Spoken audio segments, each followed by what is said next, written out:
track.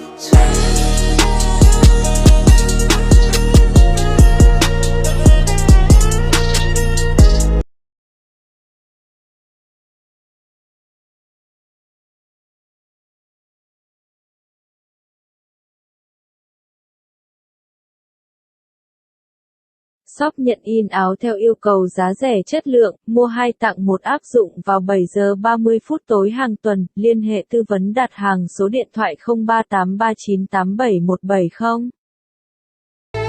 Trái nhung giờ thô lời xua chi thơ lu nâng thâu ua ya cú ca lò cú chân do chân lu có cha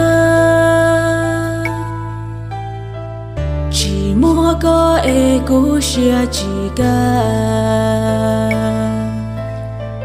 trái nhung giờ thâu lời xua chi thu cho cái lù chùa yo ý vô lò cu tranh lu tranh do tranh chua